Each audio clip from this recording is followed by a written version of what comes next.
Hi guys, this is Positive Chill Talk. Kumusta kayong lahat?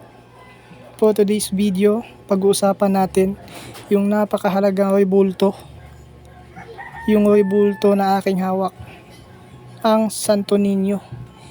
Isa ito, Santo Niño, sa napakahalagang paniniwala natin as Katoliko.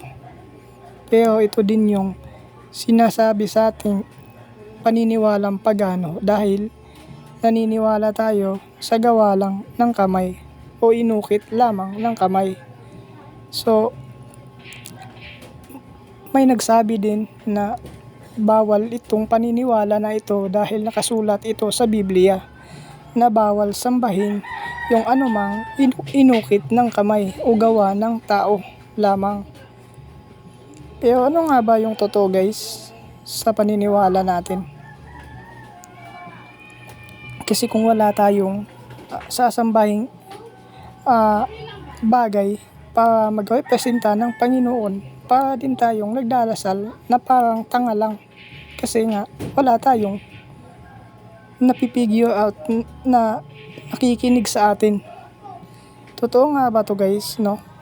Minsan ako na din, nalilito na din ako kung totoo ba talaga yung Santo Niño. Pero as Katoliko, ito na yung nakasanayan namin. Pero sa ating mga Katoliko, di naman natin talaga ito yung sinasamba natin. Dahil nakapokus pa rin naman tayo sa paniniwala kay Panginoong Hesus. Bali ginagawa lang natin itong nagre-representa kay Panginoong Hesus. Kasi nga sa kwento ng paggawa ng Santo Niño na ito daw yung baby na Hesus.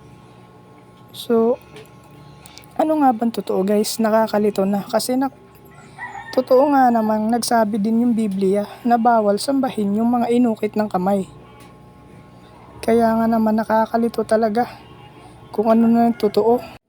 Kaya mapapayo ko na lang sa mga debotong Katoliko na naniniwala dito sa rebultong ito ay magpakatatag lang tayo. Kasi wala pa namang taong nakakasiguro sa paniniwala dito sa mundong ito. Kasi lahat tayong tao, di pa naman natin nakita ang Panginoon. So, lagi lang tayong umaasa sa kanyang pagbabalik. Nakabase lang tayo sa kanyang mga salita na gamit ang Biblia. Kasi meron din namang patotoo yung simbahan ng Katoliko tungkol sa rebulto na ito. Kung bakit ito nagawa. Di naman ito katulad ng mga pagano. Di naman ito katulad ng nangyari dati na nag-ukit lang ng hugis baka yung mga tao.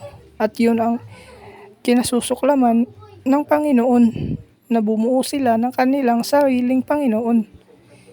Magkaiba naman ito sa rebulto ng Santo Niño kasi ito ay nakabase sa baby na Hesus. So, yun yung paninindigan nating mga Katoliko.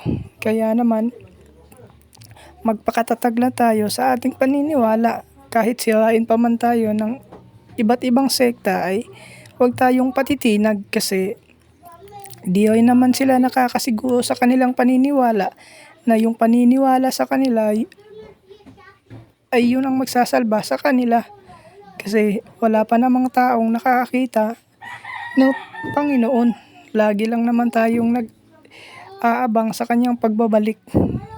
Kaya magpakatatag lang tayo guys. Huwag tayong magpadala. Huwag tayong makipagdebate sa kanila kung anong gusto nilang paniwalaan. Yun ang paniwalaan nila.